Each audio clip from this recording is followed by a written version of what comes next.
I had some weird different prompts come up.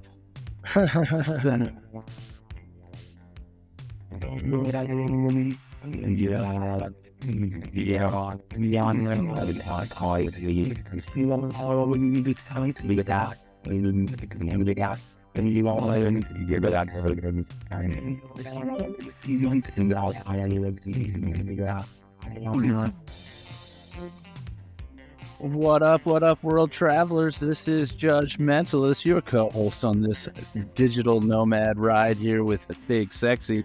We are coming at mic. What's that? Back up away from the mic. Back up away from the mic. All right. We are doing some audio editing here on the fly because that is how high tech we are at Big Sexy Digital Nomad. Today's audio guy, your friend, your favorite, Big Sexy. Take it away, my friend. What's up? Good morning, good afternoon, and good evening whenever this is hitting your ear holes. Welcome to Big Sexy Digital Nomad. Man, things are good here. I am still in Malaga, Spain. Loving it here. It's absolutely gorgeous. Somehow thinking you're on Vegas time.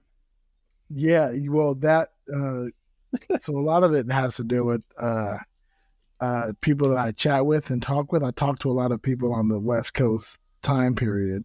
So my brain immediately calculates for 9 hours, not the 6 hours where we're concerned, because I'm not really chatting about time so much with folks on the East Coast. Although I do chat with folks on the East Coast. Shout out to all my East Coast peoples. But most of my chats are with West Coast folks. And so, understandable. Yeah. For those who don't know, and why would any of you know this? Big Sexy asked me if I'd be free around 1 o'clock my time to do the recording today. And when I looked at my watch, I was like, it's 2:10, sir. Nope, I think we missed that one. Yeah. So it was very funny. He was like, I will begin at 1 o'clock your time. Be like, no, that was an hour ago. I was like, oh, okay, wait. Oh, yeah. Let me recalibrate. But I was actually walking along a beach when I sent that. So, my mind really wasn't on too much as well. And I was trying to debate on, how much time it would take me to get back from where I was to the Airbnb to record. And I realized I was going to start. It's just a little different in Europe, huh? Little bit. 2 bits to be in particular. My favorites, not my favorite. No, probably my favorite thing about these beaches out here, other than the fact that it's a beach, is that they are clothing optional. Most people have clothing, the majority of folks, but every blue moon, surprise titty, which is, I never consider that a bad thing. Yeah, I mean, why not? When in Rome or Malaga or wherever else. Do Spain stuff. That's right. We got a dog barking behind me. I got a tractor mowing a lawn, it looks like, in front of me. I am home today. I'm hearing weird musical things. I don't think I have anything musical going on around me, but I don't know if it's me or I don't know what it is, but if I don't know who can hear it or not hear, so I'm not worried about it. I am recording from what, if you happen to be an abracababble listener, that's a lot of listener.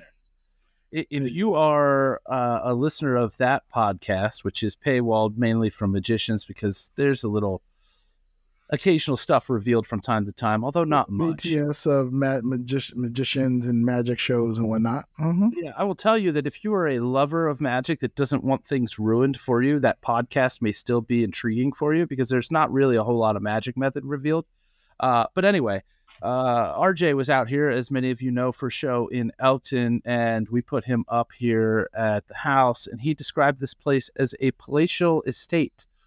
And, I don't feel like I need to defend myself. He was very accurate in the description of how much land that I have and how much wooded area. But the house itself is a normal size single family house. It's not some big ass mansion.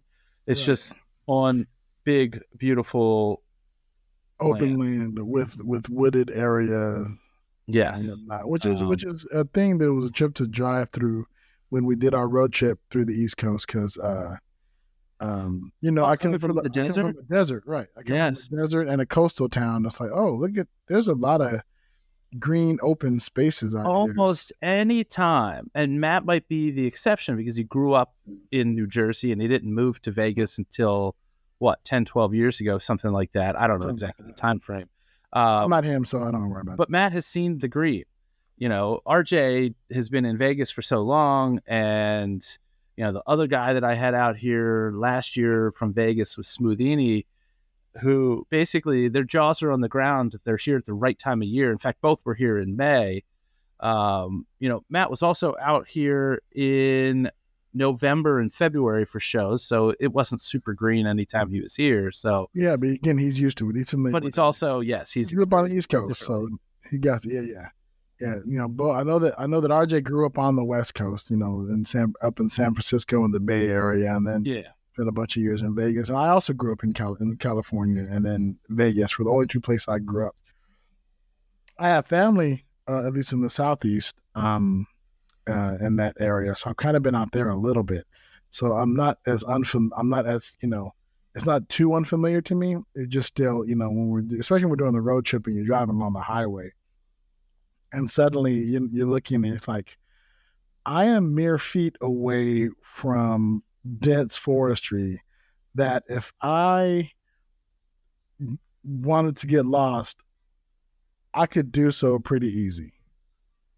And now you are a couple of blocks away from potential bonus city. And if you wanted to get lost, you could do so easily. Which I'm really happy about that. I don't know who is not happy about being, feet away from bonus city. I'm a big fan of that. So what do we have for last time?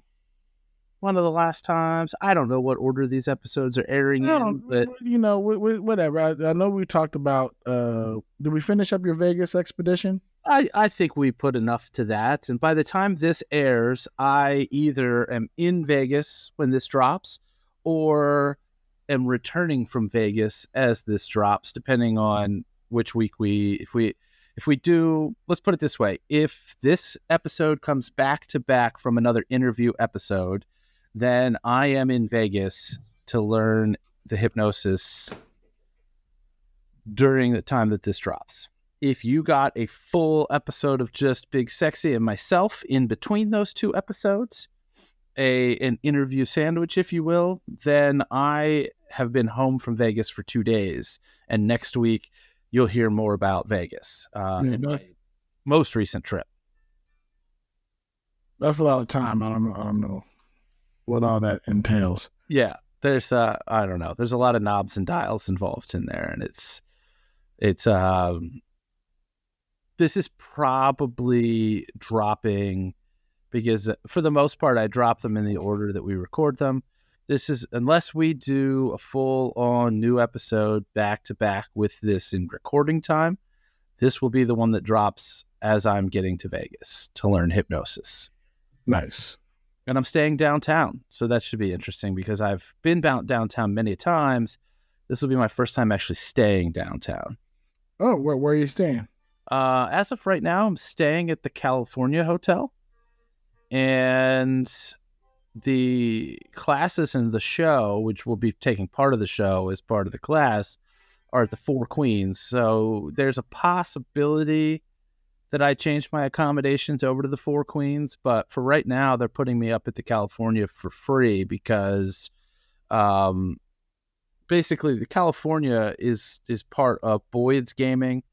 They've got a bunch of properties out there for anybody who does not know. But since this will be relevant, and I will put this down because it may be relevant to some of our listeners, especially if there's overlap from the Scoop community, the same company that owns, or at least they've teamed up for their rewards program, the California where I'm staying is also affiliated with, or maybe owned by the same people as the Orleans. Yeah, so they own the Boyd Gaming owns both the California and the Orleans. And if you've somehow found this podcast through me and Magic Hijinks, then it's also the same hotel where Magic Live is every year. So I basically ended up getting the room free because even though I've never stayed at to California because of gambling at the Orleans mainly.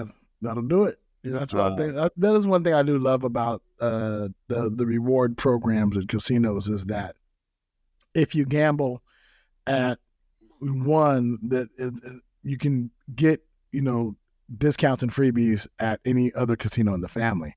So you kind of got to figure out, okay, who are the different families of casinos, and then gamble a little bit in each one, so that then you can kind of have a plethora of options of where to stay and where to, And it's, a lot of them, some of them are, like the Stations casinos are mostly like local Vegas casinos, but some of them, even the smaller outfits, and especially the larger outfits, have locations all over the place. Yeah, Boyd is also the Boyd got locations elsewhere. Yeah, but the Boyd locations in Vegas are your locals casinos. Yes. Right. There aren't any really Boyd options on the Strip. Stations also have a couple locations outside of Vegas as well, just a couple, but because they teamed up with Yamava, I think. No, I'm thinking of the Palm. Never mind. Scratch that. If there's, write us or tweet us. Tell us if this is something you're interested in learning a little bit more about, even if it's just tweaking the system. It doesn't have to be for like a high roller. You could gamble a moderate amount and still get great benefit. We could do an episode about it. And it's about Vegas travel, because even before I lived in Vegas and was a Vegas local, I was a California native and would travel to Vegas all the time. So I built up quite a bit of options and ideas and cool places to stay and neat places to hang out in Vegas that are easy on the pocketbook, but still have quick access to the excitement. One thing I do miss is when Boyd Gaming used to own what was then, it was Buffalo Bills at one time. It's now the Cromwell. Bill's Gaming Hall. Yeah, but it used to be Barbary Coast. Yes. All the coast casinos were owned by Boyd Gaming, and there used to be a shuttle that went from Barbary Coast to the Gold Coast or the Orleans. And so you could stay at the Orleans. This is my favorite thing to do. Stay at the Orleans, which is a great hotel, inexpensive, had all the things you wanted, a movie theater, bowling alley, great food and all the other things.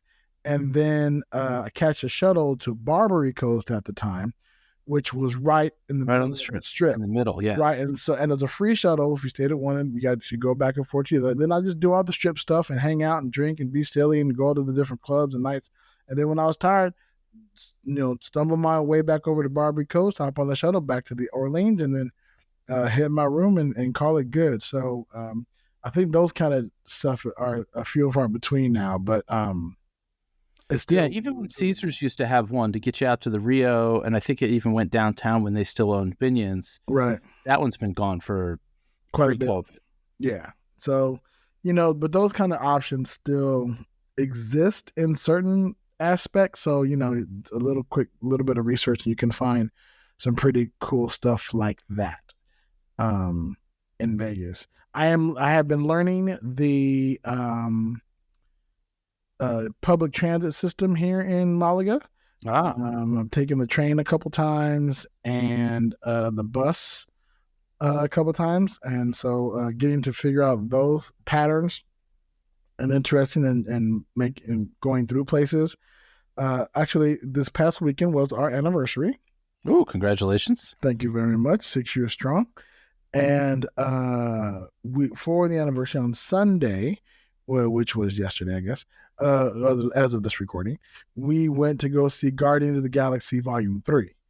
Ah, yes. Which is a very good movie. And, folks are talking like it may be one of the greatest trilogies in cinematic history. I would definitely say it's the greatest trilogy in Marvel Cinematic Universe. Yeah, easily. I'll see it because I've seen the other two. I have not seen all of the other Marvel movies, but I have seen those two. You absolutely need to see Guardians of the Galaxy 3. It puts a nice little button on the Guardians of the Galaxy saga. That trilogy, it doesn't pay any kind of lip service to world building. which is beautiful because it's encapsulated, but you kind of know that the other world exists, but it focuses on these characters, and it really is a character-based movie.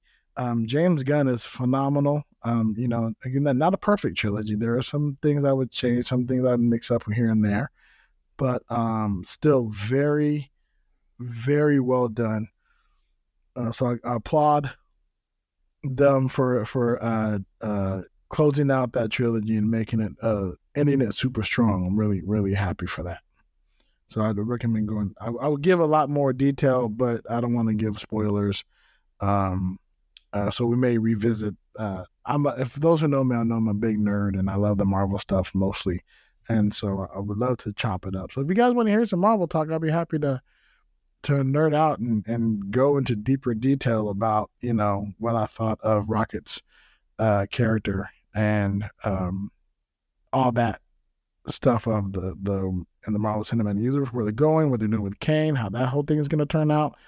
Because now there's talking of recasting the actor playing Kane because he's in some personal trouble with the law,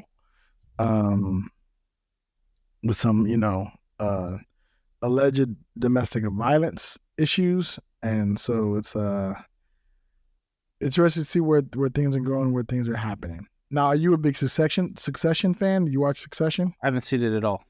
None of it. Not one episode. Not all. Yeah. Man, it's hockey playoff season, so I'm behind on anything that I would be watching. Well, this is it's 4 seasons deep, so I'm sticking to my excuse. It's hockey playoff season. Okay. It's been hockey playoff season for the past 4 years for you. I get it. Yes. And therefore I take it you're not watching Barry either. No. Or Ted Lasso. No. I know. It's all right. What do you guys should watch hockey, I guess. Well, I watch hockey. I watch Star Trek reruns. Reruns? They're almost all in reruns. I mean, I watch the newer ones too. When it comes to streaming television, and really I used to do this back when things would come out by season and DVD, I figured there was no reason to watch anything live. Like, fuck it.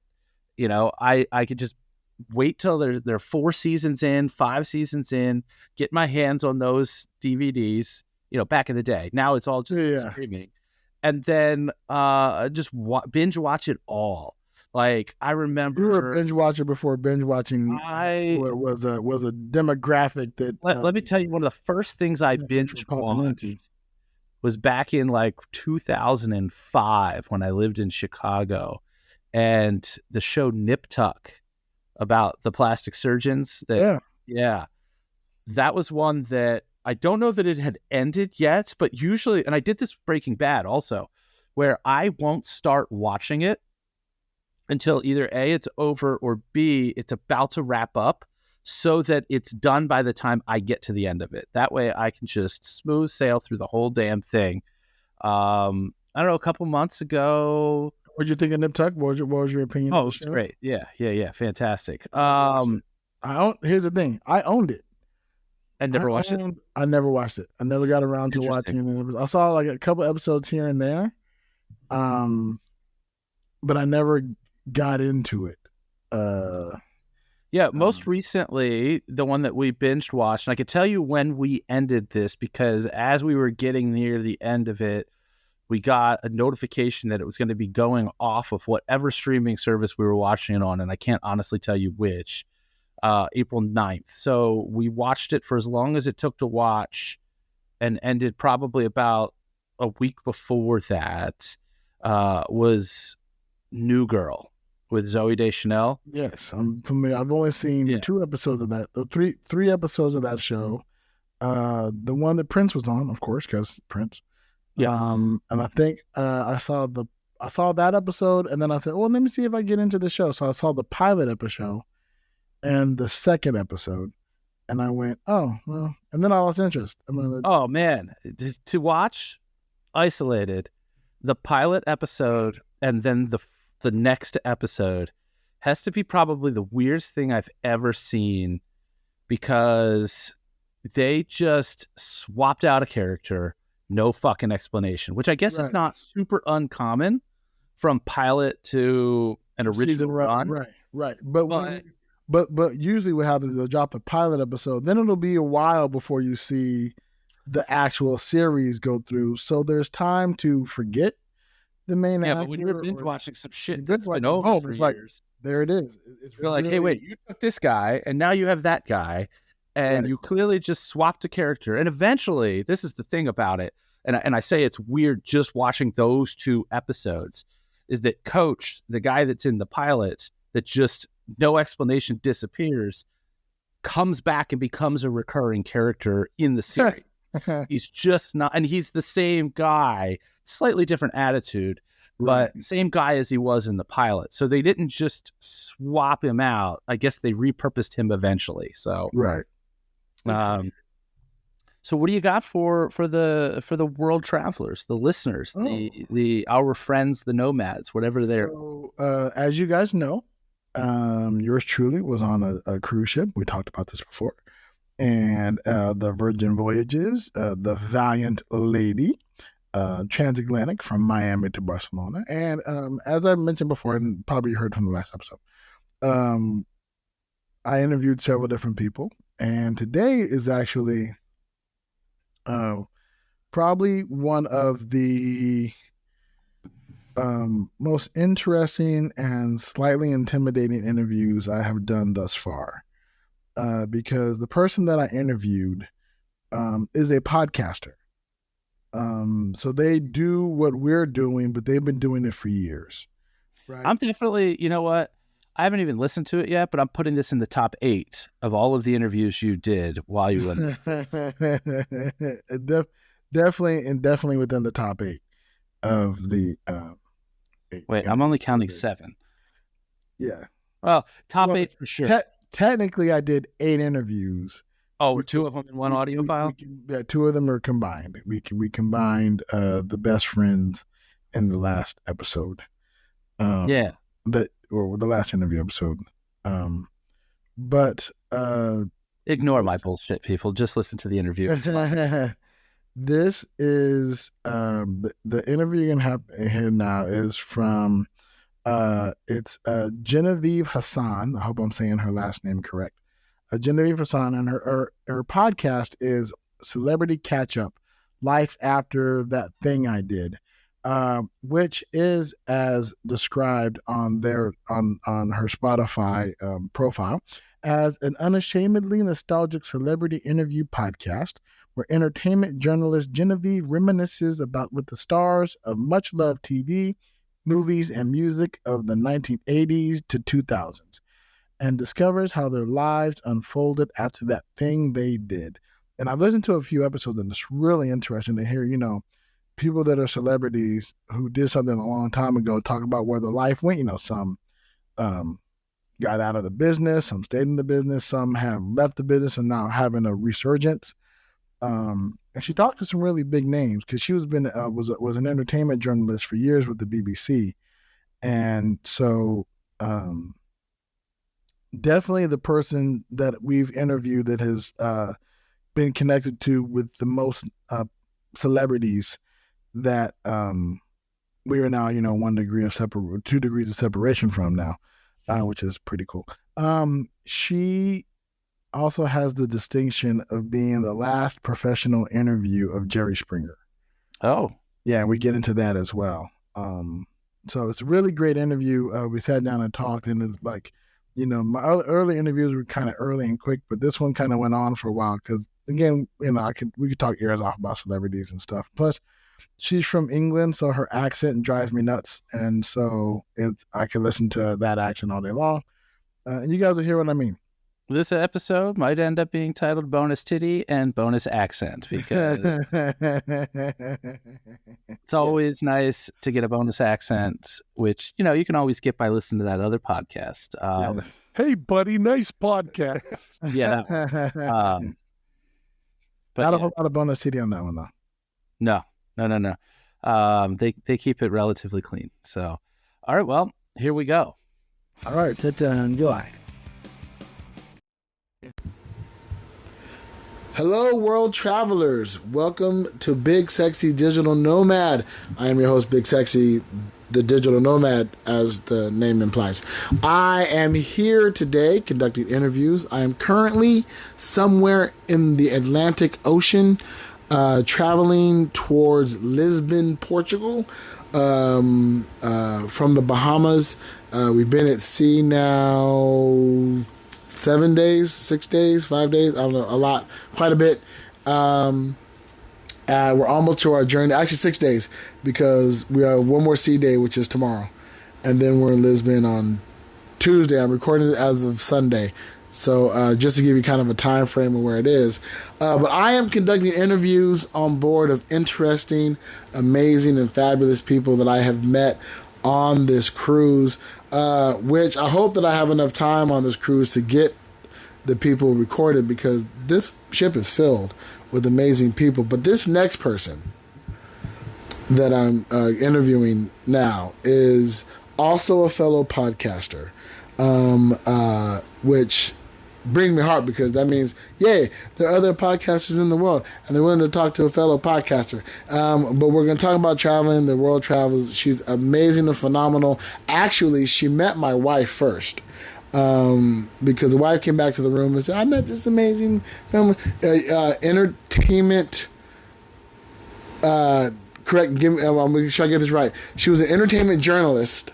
Is that right? Still am. Well, is an entertainment journalist. And my wife, you got to meet her. She has a podcast. It'd be great. You got to get her on the podcast. So here we are on the podcast. She has a podcast called Celebrity Catch Up. You can get it on, that's right. Celebrity Catch Up, Life After That Thing I Did. Life After That Thing I Did, which is such a great tag. I love that so much. And you can catch it on Spotify or wherever you get your podcasts. Ladies and gentlemen, without further ado, put your hands together, give it up for Genevieve! Hello, Genevieve. Hello. Welcome to Big Sexy Digital Nomad. Hello, thank you for having me. I even wore my podcast to top today. Look at you. I need to get me one of those. I keep saying I need to get a shirt. I just as we were talking prior to recording, we have a merch store, which I do need to mention. I haven't really mentioned on the podcast yet, which is called Where is Big Sexy? As opposed to WHERE, which will be an upcoming segment. Get ready for that. But it's Where as in WEAR. Is Big Sexy. So look for our merch there. But in the meantime, hello. Hello. Welcome to Big Sexy Digital Nomad. Thank you for having me. Tell my listeners all about you, where you're from, what you do, all that good stuff. So I am British. Don't hold that against me. I am. That's a blessing, not a curse. I am an entertainment journalist. I've been doing this for 20 years now.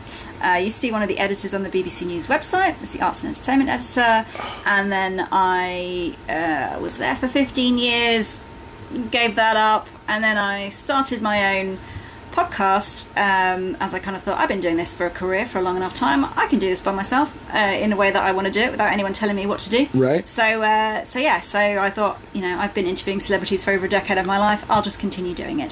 So that's what I did. So I speak to much loved stars of TV, film and music of the 80s, 90s and noughties, where we reminisce about the thing that usually made them famous, and then we talk about how their life unfolded after. So that could be that they may not be in the business anymore. They may have started doing something that's a lot of nostalgia around, and then they decided they don't want to act anymore, they don't want to sing anymore, or life took a different direction, or maybe their career went stratospheric after they did that thing and their career went to greater heights, or maybe sometimes they are in the middle somewhere where they're still kind of plugging away, still doing it, but they're not necessarily in like the big blockbuster films anymore, or they're not in the charts anymore, because usually bands that are in the 80s, they kind of have a limited shelf life, right? So music record companies aren't interested anymore because they think they're not going to make money, but they are musicians and they still make music. It's just that they're not necessarily in the charts.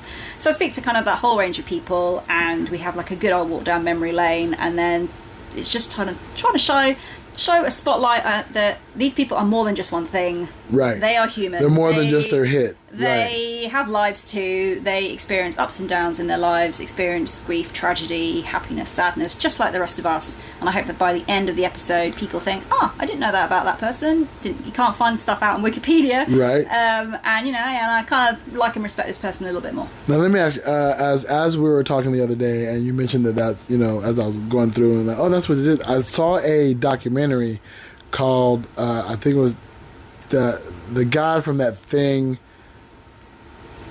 the one guy from that thing. I think that's what it was. And it followed 3 actors that were B-list actors, right? Mm-hmm. You recognize that guy from that thing. Oh, you're that guy from that thing, right? And it followed them as they are, you know, it was like the guy who played the president in the X-Men movie, right? He wasn't an X-Men, but he was the president. And you've seen, and then they run through the other films he has. He's still struggling. He's like, yeah, it was a great payday, but those kind of jobs are few and far between, you know. And we think of, you know, performers in these big blockbusters. Oh, everybody's making all the money. You're in all these movies. It must be great. Not everybody's Samuel L. Jackson. Not everybody is Tom Hanks, right? But everybody, like when I watch a movie, I'm an actor and entertainer. So when I'm watching a movie, I think everybody that I'm seeing right now is an actor. Every single person. And every one of those persons has a headshot, resume, probably a reel. They auditioned. They auditioned. They got cast. They told all their friends and family. They're excited about their moment in the spotlight. And this may be a person who was like soldier number 6. You know what I mean? Who has this big action sequence and they just kill. Okay, you see me here? Oh, I die there. And I come back later and I die there. And that person has an entire career, entire family, the thoughts of, you know, making it big, or they're happy where they're at. And the same applies to musicians, right? Like, you think of like, you know, think of your favorite one-hit wonder. Think of somebody, especially in the 80s. Jesus, the 80s was full of one-hit wonders. You know, and the 90s. And the 90s. Like some of the people I've had on my show will be like, Right Said Fred, I'm Too Sexy. Right. Name, I dare you, name me another Right Said Fred song. Bumped. Name me one other. Bumped. You probably could. I know, I'm a journalist. I know the songs. Right, but yeah. right. But like, I couldn't. Don't Talk, Just Kiss. Right. See, I have no idea. I heard I'm Too Sexy from, and then of course that's kind of some of my theme song now because Big Sexy, right? How did you get started in that field? So I started really young. I started when I was 16. I knew that it was something that I wanted to do. Originally I thought I wanted to be an actress. Okay. Or a singer or dancer. And then I realised that I was crap at it. Mainly I was crap at acting. I was better at the singing and the dancing. And then my mum was always very much, there's going to be a lot of rejection. It's going to be very hard. You should look at some other career instead. Why don't you be a journalist? And I was like, I'm not sure if I want to be a journalist. And then it was like, oh, actually, maybe I could be a journalist. That has to be a very interesting. That's a very interesting. Is your mom into journalism? Is your family into journalism? No. That seems like a very random suggestion, right? Usually it's like, you know, be a nurse. Go to school, get a career. Well, it was because but I guess you gotta go to school and be a journalist. I always knew I wanted a job within the media. Okay. Within the media industry. And going to university and doing a degree, I don't know what it's like in the US, but in the UK we have something called media studies. Right. And that is considered to be, within the industry, a Mickey Mouse degree of... It's like a degree. Yes, you just go we have that in the U.S. You don't really have to study very hard. You just get a degree. But it's communications or arts and humanities. It's not very legitimate within the field in terms of getting a job after. So I thought, well, I'll do a journalism degree because that is more respected within the field. Right. I actually did a joint honours journalism and psychology degree, so I have multi-skills with that. And from that point of 16, knowing that... in the UK, you have to decide basically when you are 16 what you want to do for the rest of your life. Right. Well, really is at 14 you have to decide what you want to do for the rest of your life in terms of what exams you take. So I had to make a decision then, and so I started doing a lot of work experience. We call it work experience in the UK, you call it internships. Right. And so from 16 I just started doing internships every summer, vacation, Christmas, Easter, midterms. Every time there was a break from school, that was what I would do. I would write to magazines, TV, companies, everything. The whole time I was always just doing that. So by the time I finished my degree, I had all this experience under my belt. Nice. That I actually got offered a job before I took my final exams at university, because I didn't want to be that person that was applying at the same time as everybody else for jobs. Right. I applied in February before my exams in June, yes. so I could get a job straight away. And so I got this job, and they said, oh, feel free to have a month off first and then come and join us. So that's what I did. And so I joined the BBC straight out of university at 21. And I was, I thought it would just be like a stepping stone. I would be there for 3 to 5 years, because my dad used to work for the BBC. Okay. He worked there for 37 years, but in IT. And I thought, I'm never going to work at the BBC forever. Right, right. And then I was there for 15 years before I left. So I basically, that's how I did it. And I started kind of doing some on an entertainment listings website, and then I went and worked for a children's news. It's a children's news program. It's very well known in the UK, called Newsround. It's been going since like the 60s. All of our UK listeners chime in about Newsround. And it's quite a special skill set to be able to report the news for children aged between 8 and 14. Okay. Because at the time when I was there, 9/11 happened, and you have to explain these things to 8 to 14-year-olds, and you have to explain that sometimes the news is scary, but it doesn't have to scare you, and kind of explaining those things. And sometimes there'd be famous people who kids would watch. There was like kids TV programs where there was one of the presenters who took his own life, and so they see that in the news, and they're one of their favorite presenters, and you have to explain that to people. And actually explaining the news for 8 to 14-year-olds is actually a really specific skill set, which makes it a lot easier to talk to people and explain things to people, because you have to break down really complex subjects into really simple language for people to explain. So from kids news I then went to grown-up news. Okay. And and then started doing full-time entertainment journalism on the entertainment and arts desk from like 2007. Wow. Now, do you remember your first celebrity interview? Very first one. Yeah, your very first one. Well, so I was 12. Wait, what? Yeah. I was on a kids TV program where you got to sit in the audience, and celebrities would come on, and the kids in the audience would get to ask questions. Okay, do you remember who the celebrity was? Yeah. Oh, can we know? Mel Brooks. Oh, wow. Yeah. For those who don't know who Mel Brooks is, shame on you. Get educated, people.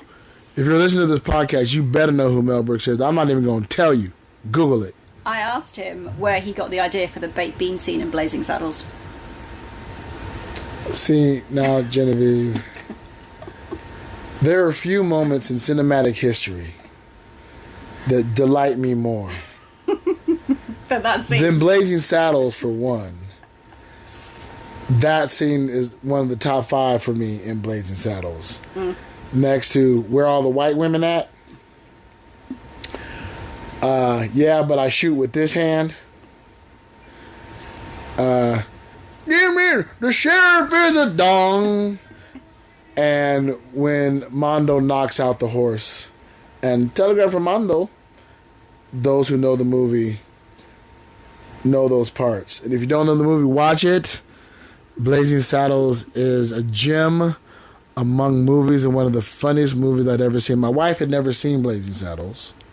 Until me. You educated her. She did not understand why people found it so funny. She still doesn't understand why people found it so funny. Because it really is a cultural timestamp of what was funny at the time. It is really super adolescent humor. How can I forget? It's Twoo. Oh, such a great movie. Have you seen Blazing Saddles? I have guests in the studio, the Pink Room here at Virgin Voyages. I have Abby and Zuri. And have you seen Blazing Saddles?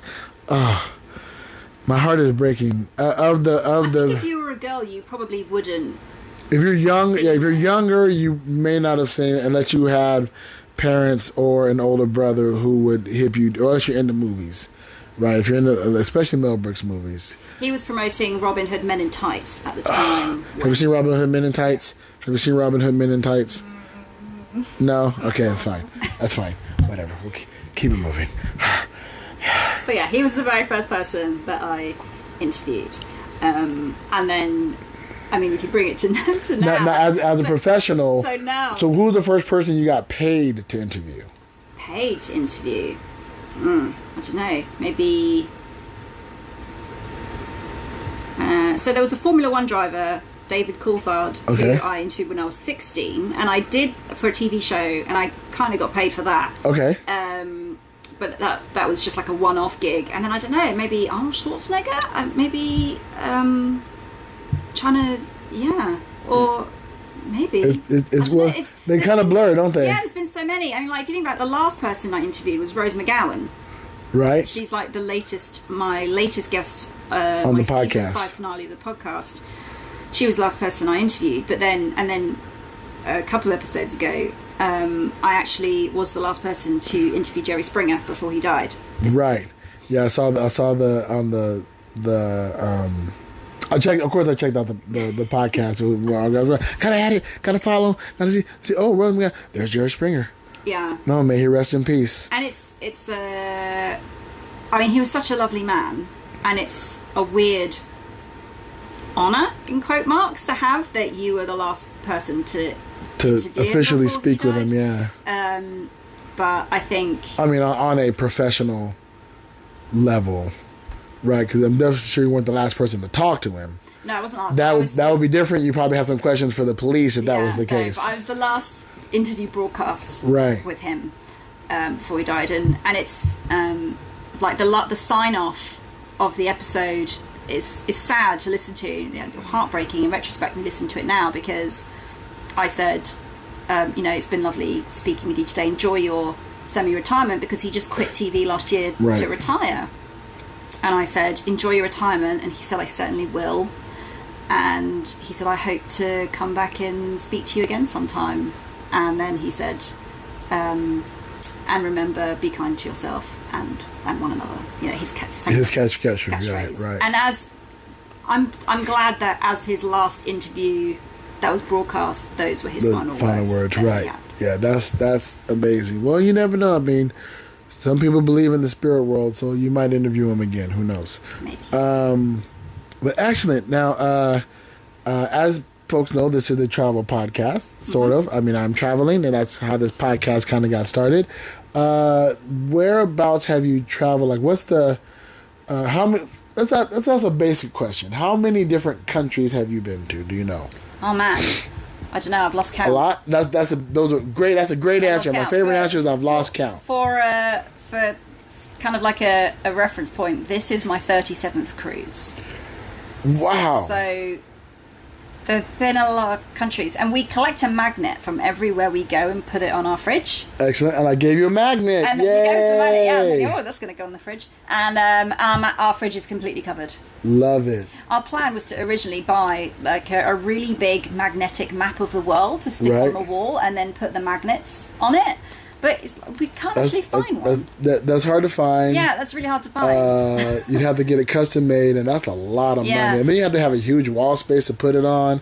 And then, God forbid, you move. It's unwieldy to load it into the moving truck. Yeah. Somebody actually suggested that you can just get magnetic paint and paint it on the wall, and then just stick a map, a normal paper map. And then you could stick your magnets on it. Not a bad idea. So maybe we won't do that. But the problem is, because we've done a lot of Caribbean islands, and the islands are so small on the map. You got big ass magnets. So big. Right. I'm not really sure how that would work. We might have to like blow up certain areas and make it big, to right? Make it fit. Excellent. Now, where's your favorite place that you've been? Is that's for folks who travel a lot? That gets harder and harder to say. To nail down. It's harder, and also because I'm the sort of person that I don't have a favorite anything. Like, literally, I do not have a favourite anything. Like, I don't have a favourite film. I don't have a favourite band. I don't have a... Well, I mean, I like marshmallows and meringue. I couldn't choose one over the other. You can do. I don't have a favorite anything of anything, so it's quite difficult for me to. So pick something. where are some of your top experiences? So I think best experiences that we've had. We did an Alaska cruise, and that was just so stunning in terms of being a holiday that you could not do unless you were on a cruise. Sailing through some of the, like, we sailed right up to the Hubbard Glacier and watched like 30 stories of ice carve off the front of a glacier and crash into the sea below, and the noise that it makes, like thunder, is amazing. You just would not get that if you were on a land holiday. You would need a boat to see it. That was pretty cool. We did. And you don't want to be like in a kayak and that happen, because that might be your worst vacation. And then just sailing through, like, all the ship breaking through ice as it's sailing through, that noise of the crackle, which again you wouldn't get on a land holiday. Right. We did a Hawaii cruise, which was pretty special for our we did one for our honeymoon, and we sailed around the Big Island. And at the time, did you fly to Hawaii? No, and then do the cruise, or did you cruise from like we cruised San Pedro? From LA. Okay. Or San Francisco. I can't remember. We've done it twice. And at the time, the volcano on the Big Island was active and it was erupting. And the captain said to us, "We're going to be sailing around at about 2-3 in the morning. Go out on deck and have a look." We went out, and you could just see, it's obviously pitch black. You see red lava running down the side of the volcano, going into the sea, the steam coming out of it, which, you would not see this on a land holiday. No, that was pretty special. So you don't have favorites. So I can tell you something that wasn't so pleasant. Yeah, so that was going to be one of my follow-up questions. But let's get into it now. We did a Panama Canal cruise in October, November last year, and we stopped in Colombia, and I got attacked by a parrot. Wait. Oh, you said a parrot. Yes. At first, I thought you said a pirate, which is a whole. There are pirates all over the place. Yeah, so a parrot. But a parrot who was not with a pirate. Because it could have been. It could have been a pirate's parrot. Oh, you don't know. You could have flown back and found a pirate somewhere. Now, where were you? Were you on? It didn't attack on the ship. You went and docked in Colombia. Yeah, got at off the port. There's an eco park. Right. And they have lots of. They had these aviaries and they had loads of parrots in them. And there were lots of parrots, like big macaws, that are just free walking around, roaming. And we saw them all, and people were feeding them by hand. They were sitting on people's arms, sitting on people's shoulders. They looked friendly, friendly, friendly. Apparently, I met the most grumpy parrot that was in the eco park. Walked into an aviary. I saw a bowl of papaya, and I thought, oh, clearly this is what the birds in here eat. There was a duck on the side. I walked over to give it to the duck. This parrot comes out of nowhere. See this? Mark. Folks, I'm looking at her foot at the top of her. This is the residual mark of what I had. Just, it went at me. Its beak just gouged at my foot. There is a scar about 14 inches long. It is blood red, and there are stitches, and I'm kidding. It's a little small mark, but you can tell it's a beak mark. It's a beak mark. It's the only one that stayed. There was like gouged claws and scratches. It was just all beak. And I just stood there and took it, because because you're British. I cat sit, and I know that when cats come to attack you with claws, just don't move, because it creates more tear damage if you move. So I stood there and took it. My husband was like, I would have just kicked it. I'm pretty sure I would have got into trouble. Right. So I stood there and took it. I think it was after like the spangly jewels that were on my sandals. Right. Stood there and took it. It's like gouging my feet out. I come walking out. My feet are all bloody and bleeding. This woman appeared out of nowhere with a first aid kit. Didn't speak any English. Cleaned me up. That means you were not the first person that happened to. Later, we saw a sign that said, "Enter here at your own risk." Right. We didn't see this before. No, you're the first person, and you are enough people that the emergency response comes out of nowhere. Yes, but so this was 2 days before the cruise ended. We flew home. I went straight to accident and emergency in the UK, it's like your ER, and I needed a tetanus shot. Right. I had an X-ray, and they determined I had ligament damage. Oh no! So yeah, that was not fun. No, I don't recommend going to Colombia if you don't want to get. I wonder if behind the scenes there was somebody going 13, 13, 13, and then you walk out, get attacked. 14, 14. There's a sign that's on the door that says they turn over the numbers, like how many days has it passed? Right. It's always zero. It's always zero. What? Never mind. Gus got somebody again.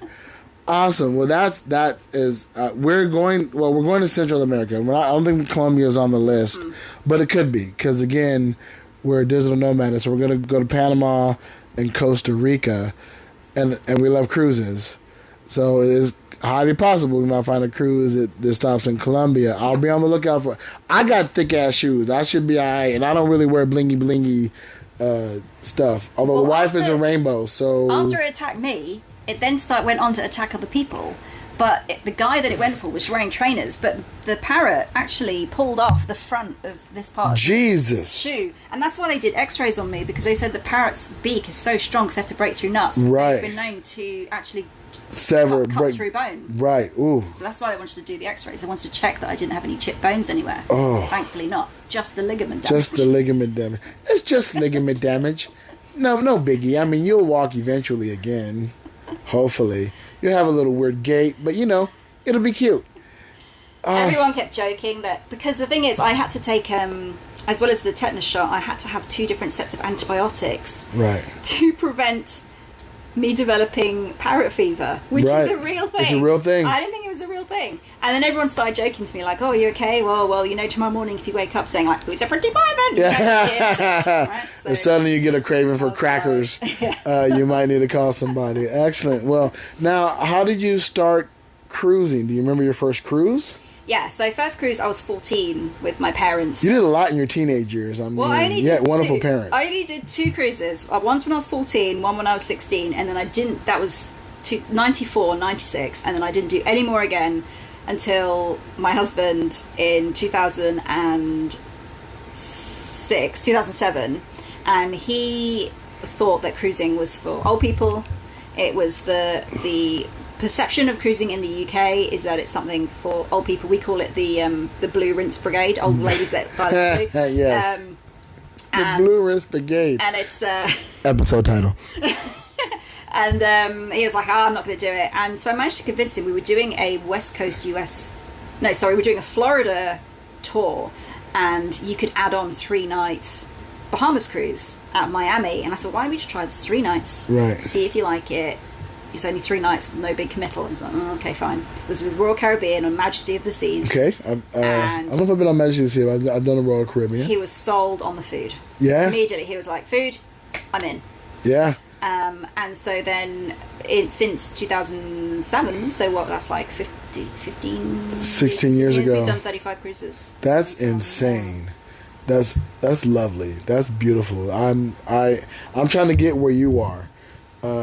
This is okay. So no, my wife is trying to get where you are. This is my. I think I tabulated. This is my 10th cruise. Okay. 4th with the wife, and then I did about 6 others prior to her and I together. Same place your husband was, my wife was with cruises. Not so much there for old people. Just why do I want to be stuck on a boat? That sounds boring. And I'm all, okay. I mean, I'll let you believe that. It's not. It's amazing. It's wonderful. It's life-changing. I don't want to be on anything else but a cruise ship. She's fine. So one Christmas, she got me a cruise. A small, little 4-day cruise from... I used to live in California, so we were living in Vegas. And so she got me a cruise that leaves San Pedro, goes over to Catalina, then down to Ensenada, and then back up to San Diego and then LA. Hooked. Moment she got on, she hooked. Food, entertainment. I quickly become cruise ship famous. It helps that my name is Big Sexy. It helps that I'm an entertainer and I have a very big personality. So suddenly there is extra attention being paid. Plus the fact that, this was Carnival, and at the time Carnival did the cute little towel animals on your bed. So the first night we came back, she saw that. She's all, oh, what is this? I'm like, that's what they do. Simple pleasures. Simple pleasures. It's the little things in life. So she is hooked. So like for our honeymoon, we did the 14-day out of Rome to out of Civitavecchia through the Italy, and Greece. for our honeymoon. And again, she booked it. She loved it. She booked this, right? You know, when she decided we can leave out of the country, she goes, I'm going to book us a cruise. And we're going to do the 15-day transatlantic. There are people on this boat who this is their first ever cruise. I'm going to fuck you're bold. To go on a transatlantic. To go on a transatlantic for your first ever? That is bold. Because 8 days at sea, if you're not a cruise person and you realize that by day 3, you're stuck. And if you get seasick on day 1 or 2, you're stuck. That feeling when you're throwing up in a toilet bowl and your head's in the bowl and you're thinking, oh my God, I've got 14 more days of this, is like the worst feeling. And you can't even disembark early. Like you can't even disembark early. Like your earliest you can disembark is 9 days later. You're stuck. So props to them. But so far, everyone I've talked to this has been that, they're having a great time. They're having a grand time. And how many Virgin voyages have you done? This is my third. And this is your first, all Valiant Lady, Valiant and Scarlet? Second on Valiant. First one was on Scarlet. No, this is your first transatlantic? No, this is like my 10th, 12th transatlantic. Okay, yeah. Well, you've done so many cruises, I can imagine. They're the best value cruises. Agreed. That you can do. Yeah, longest time, greatest food, cheapest prices for per person for how many days you get. Absolutely. And it's kind of been more recent now, but like 10 years ago when you did a transatlantic, it was proper digital detox. There was no internet. Right. 2008, 2009, you did a transatlantic, you're gone. There was no internet. Yeah. You couldn't do it, or you could, but it was a ridiculous amount of money, and it was very, very slow. Yeah. So we used to enjoy this digital detox. You literally go away, you know nothing about anything. Your only connection with the world would be that like one A4 sheet of paper that would be your daily newspaper of what was going on back home. And you wouldn't know anything else. And then, as time kind of went on, you were reliant on when you stopped in a port to go to an internet cafe or somewhere where you could get Wi-Fi to connect for your really slow connection. Right. Now it's kind of like Now this ship has internet, Wi-Fi, inexpensive. But if you want to get away from everything and have a proper break and digital detox, a transatlantic cruise is great because you can obviously say, I'm not paying the extra money for anything other than basic Wi-Fi, and basic Wi-Fi on a transatlantic sucks, so I'm just going to not connect for a while on my sea. I'll hit you up when we get to whatever country we decide to land in. Awesome. Well, Genevieve, thank you so much for being on the podcast. It's been a pleasure. This is not nearly long enough. I want to do this again at some point in time and chat, because I'm sure you got tons of stories and travel hacks. Like really quick before we end it, any travel hacks you learned in doing so many cruises? Like have you figured out the fastest way? What different types of things have you come across to help you out? Oh man. This is the thing where like I kind of do so many things and I assume other people know it, but they don't, so I don't know whether it's a hack or not. What was them? There was something that I did on the plane, on not this holiday, on the last holiday, flying with Virgin Atlantic.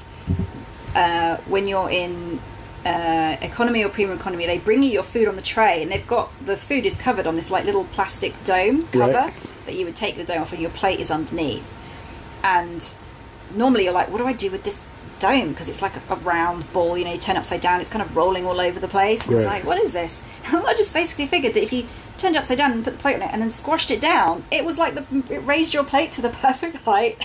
It was like a plate stool. Interesting. I was like, oh my God. My husband looked at me and he was like, you just that was a great hack, but you just did like, I know. I don't know, it's kind of weird now. Okay, so, this is not a hack, but my one recommendation for what you should do when you're traveling, flying at least, always book yourself into a lounge.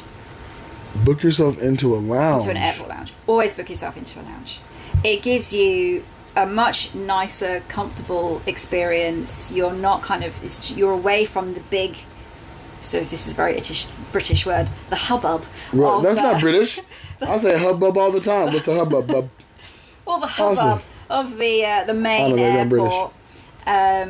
You just kind of, you get some food and drink, and if you had to pay for food and drink in the airport is expensive anyway. It is indeed. So you might as well just pay the money to be in the lounge. You get your own seat. It's usually a sofa. It's comfortable. You can plug your stuff in, get food and drink as much as you want, and you just kind of relax and chill out until it's time to go to your flight. And my other top tip is, if you can afford it, stay, and you've got an early flight, just stay in an airport hotel the night before. Right.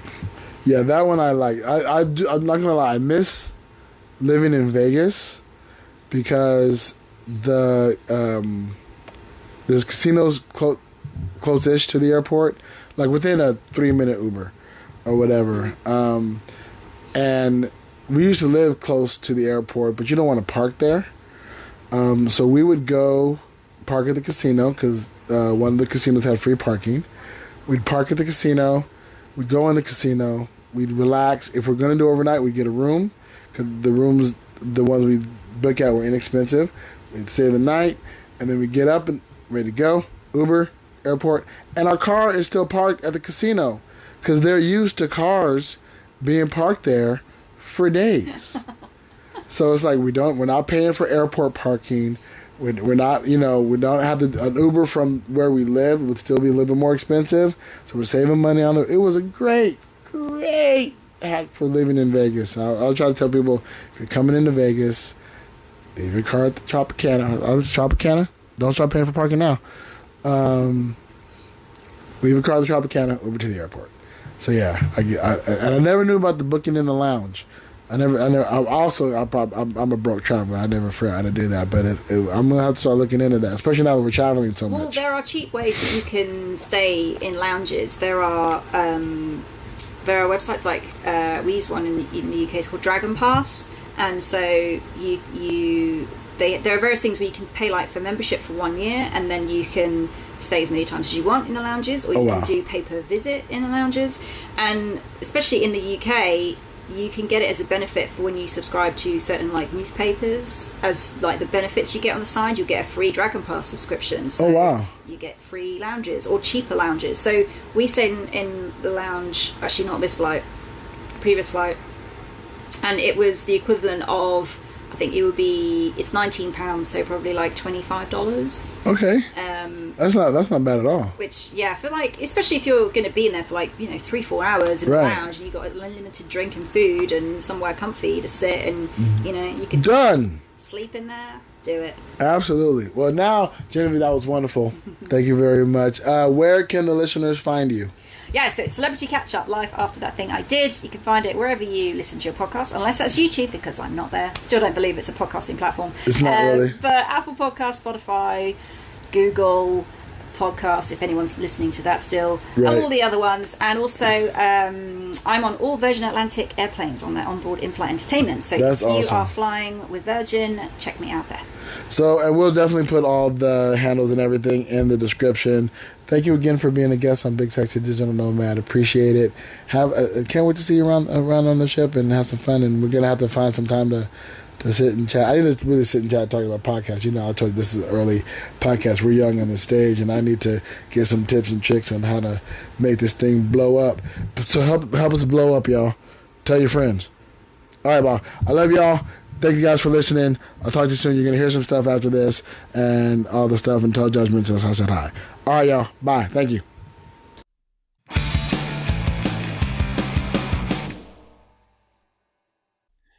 All right. That was Genevieve.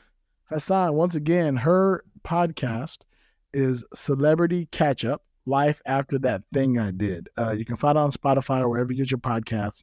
I think you can even go to celebritycatchup.com. I think is her website. It's pretty amazing.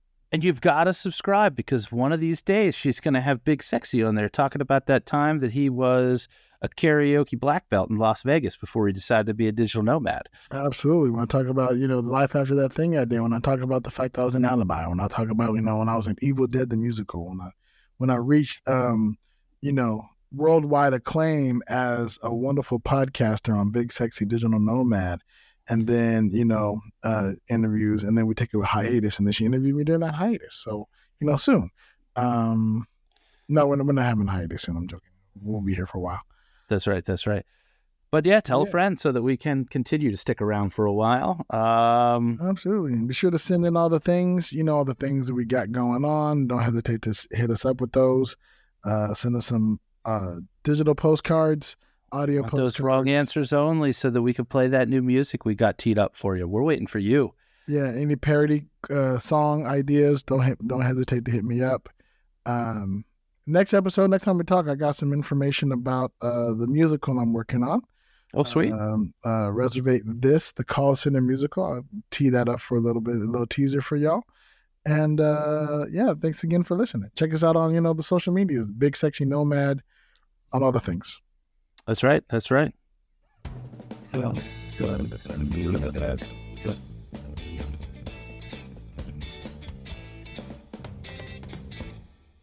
Safe travels.